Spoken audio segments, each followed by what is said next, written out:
নমস্কার, শুরু করছি দিনের গুরুত্বপূর্ণ খবর দিয়ে। তেলিয়ামুড়ায় ফের বন্য দাতাল হাতির আতঙ্ক। হাতির তাণ্ডবে গুরুতর জখম হলেন এক ষাটোর্ধ্ব ব্যক্তি। ঘটনাটি ঘটেছে তেলিয়ামুড়া মহকুমার চাকমাঘাট বনাঞ্চলের চাম্পলাই এলাকায়। জানা গেছে, শনিবার দুপুরে গরু চড়াতে গিয়ে আচমকাই হাতির দলের মুখোমুখি হন স্থানীয় বাসিন্দা ধনঞ্জয় বিশ্বাস। বয়স প্রায় 60 বছর। প্রাণ বাঁচাতে জঙ্গলের একটি খাদে ঝাঁপ দিতে গিয়ে গুরুতরভাবে আহত হন তিনি। দীর্ঘ সময় নিখোঁজ থাকার পর পরিবারের সদস্য ও এলাকাবাসীরা তাকে অচৈতন্য অবস্থায় উদ্ধার করেন। বর্তমানে তেলিয়ামুড়া মহকুমা হাসপাতালে চিকিৎসাধীন রয়েছেন তিনি। উল্লেখ্য, তেলিয়ামুড়া ও সংলগ্ন বনাঞ্চলে বন্য দাতাল হাতির উপদ্রব নতুন নয়। বারবার লোকালয়ে ঢুকে পড়ছে হাতির দল। ক্ষতিগ্রস্ত হচ্ছে ফসল, ঘটছে প্রাণহানির ঘটনাও। এলাকাবাসীর অভিযোগ, বন দপ্তর ও প্রশাসনের পক্ষ থেকে এখনও পর্যন্ত স্থায়ী কোনো কার্যকর ব্যবস্থা নেওয়া হয়নি। সচেতন মহলের দাবি, হাতির গতিপথ চিহ্নিত করে দ্রুত পদক্ষেপ না নিলে ভবিষ্যতে আরও বড় দুর্ঘটনা ঘটার আশঙ্কা রয়েছে। এই মুহূর্তে এটাই বড় খবর। বিস্তারিত আপডেটের জন্য চোখ রাখুন আমাদের চ্যানেলে। ধন্যবাদ।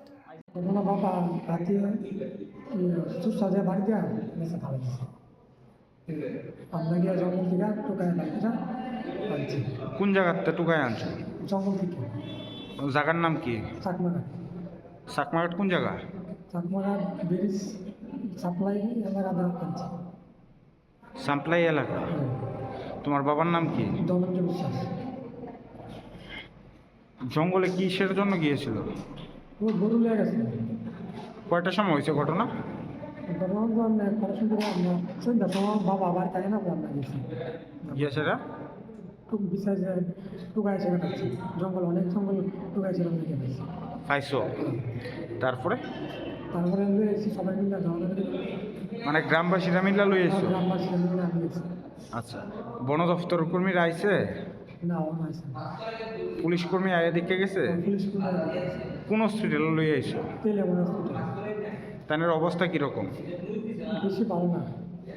তানেরে কি রেফার করছে? না, রেফার করছে না, তেলিয়ামুড়া হসপিটালে আছে। তোমার নাম কি? রাতন বিশ্বাস। তোমার কি হয়? বাবা। তোমার বাবা হয়?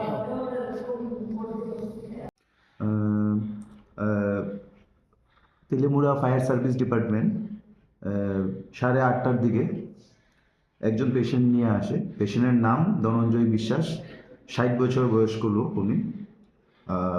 যে সকালবেলা 10টার সময় বাড়ি থেকে বার হয়েছিল, তারপর 10টার পর থেকে নাকি আর বাড়িতে ফিরছে না। তো বাড়ির মানুষ চিন্তা কইরা তাইনের খুঁজার লেগে বার হয়েছে। তারপর তাইনেরে নাকি লুঙ্গা জাতীয় কোনো একটা জায়গার মধ্যে পাইছে তাইনেরে। তো পাওয়ার পর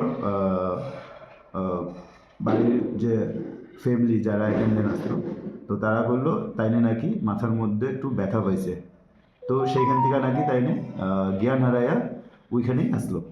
তো এরপরে সন্ধ্যার দিকে বাড়ির মানুষ তাইনেরে ওই জায়গা থেকে উদ্ধার করতে পাইছে তাইনেরে। তো পাওয়ার সঙ্গে সঙ্গেই এখানে নিয়ে আসে। আসার সঙ্গে সঙ্গে আমি ধনঞ্জয় বিশ্বাস রুগীরা আমি দেখলাম। রুগীর কোমরের নিচের অংশে, আমরা নিচের যে অংশটা, তারপরে উরুর অংশে থাইয়ের মধ্যে ব্যথা পাইছে তাইনে। তারপর বুকের মধ্যেও কিছুটা ব্যথা পাইছে তাইনে। তো আর সকাল থেকে যেহেতু কোনো কিছু খাইনি উনি, তো কিছুটা শারীরিক কন্ডিশন কিছুটা দুর্বলতা আছে। বাকি উনি ঠিকঠাক এখন। আর আমরা আমরা অ্যাডমিট করছি হসপিটালে। আর হসপিটালের আয়ুষ্মান যোজনা থেকে আমরা সব কিছু দিছি। সেই রকম তো শরীরের মধ্যে আমি হাতির কোনো ক্ষত পাইছি না আমি। কিন্তু তাই নিয়ে পেশেন্ট আমরা যা বললো যে বুকে পিঠে অনেক জায়গাতেই তাই নিয়ে ব্যথা পাইছে। ঠিক আছে স্যার।